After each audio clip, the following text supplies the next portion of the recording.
اس شخص سے بڑھ کر ظالم کون ہے جس نے اللہ پر جھوٹ افطرا کیا یا اس کے احکام کو جھٹلایا؟ انہیں لوگوں کو لکھے ہوئے عذاب موعود میں سے ان کا حصہ ملتا رہے گا، یہاں تک کہ جب وہ وقت آ جائے گا جب ان کی جان قبض کرنے کے لیے ان کے پاس ہمارے بھیجے ہوئے ملائکہ آئیں گے، تو وہ ملائکہ کہیں گے جنہیں تم اللہ کے علاوہ پکارا کرتے تھے اب وہ کہاں ہیں؟ وہ کہیں گے وہ تو ہم سے غائب ہو گئے، اور خود ہی اپنے خلاف یہ گواہی دیں گے کہ واقعی ہم ہی صداقت کے منکر تھے۔ اللہ فرمائے گا، جنوں اور انسانوں میں جو جماعتیں تم سے پہلے گزر چکی ہیں ان میں شامل ہو کر تم بھی آگ میں جلو۔ جب بھی کوئی گروہ آگ میں جائے گا وہ اپنے ساتھ والے بداعمال گروہ پر لعنت کرے گا، حتیٰ کہ جب وہ سب وہاں جمع ہو جائیں گے تو ان گروہوں کے پچھلے ان کے پہلوں یعنی تابع مبتوع کے متعلق کہیں گے، ہمارے رب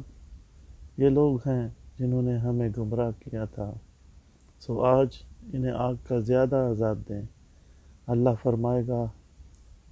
سب ہی کو زیادہ عذاب مل رہا ہے لیکن تم جانتے نہیں۔ ان میں سے پہلے لوگ اپنے میں سے پچھلے لوگوں سے کہیں گے، اگر ہم قابل الزام ہیں تو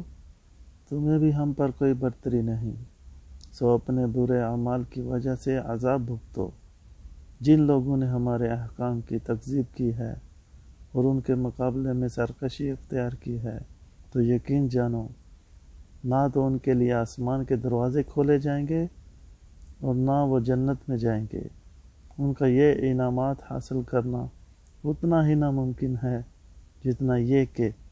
اونٹ سوئی کے ناکے میں سے گزر جائے۔ ہم مجرموں کو اسی طرح سزا دیا کرتے ہیں، ان کے لیے نیچے جہنم کا بچھونا اور ان کے اوپر اسی کے اوڑھنے ہوں گے، اسی طرح ہم ظالموں کو سزا دیا کرتے ہیں۔ جو لوگ ایمان لائے اور انہوں نے اس کے مناسب کام کیے تو اس کے متعلق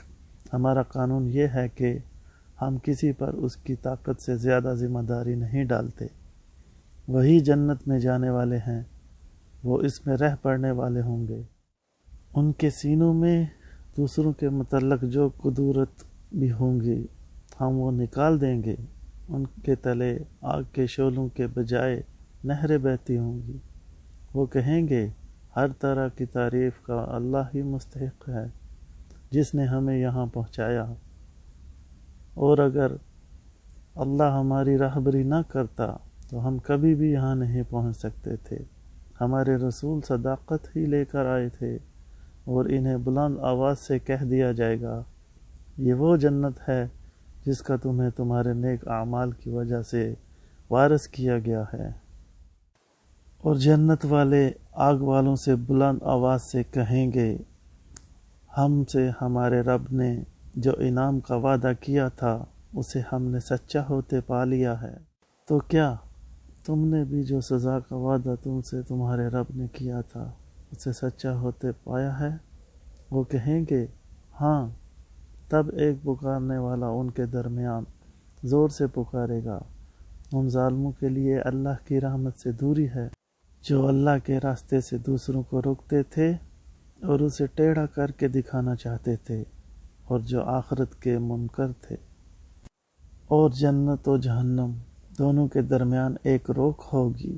اور اعراف کے بلند مقام پر کچھ مرد ہوں گے جو دونوں گروہوں میں سے ہر ایک کو ان کی علامات سے پہچان لیں گے، اور جنت میں جانے والوں کو پکار کر کہیں گے،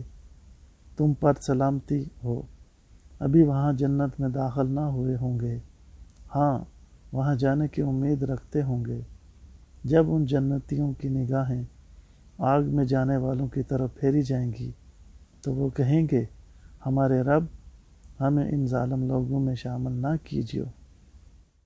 اعراف والے جہنمیوں میں سے کچھ بڑی شخصیتوں کو جنہیں وہ ان کی علامات سے پہچانتے ہوں گے بلند آواز سے کہیں گے، نہ تمہاری جمعیت تمہارے کسی کام آئی اور نہ وہ چیزیں جن پر تم تکبر کرتے تھے۔ پھر جنتیوں کی طرف اشارہ کر کے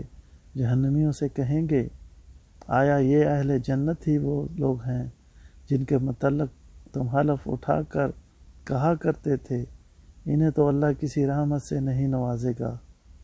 انہیں تو ارشاد ہوا ہے جنت میں جاؤ، نہ تمہیں کوئی خوف رہے گا اور نہ تم غمگین ہوگے۔ اور آگ میں پڑے ہوئے جنت والوں کو بلند آواز سے کہیں گے ہم پر کچھ تھوڑا سا پانی تو ڈال دو، یا جو اللہ نے تمہیں عطا کیا ہے اس میں سے ہمیں بھی دو۔ وہ کہیں گے اللہ نے یہ دونوں چیزیں کافروں پر حرام کی ہوئی ہیں،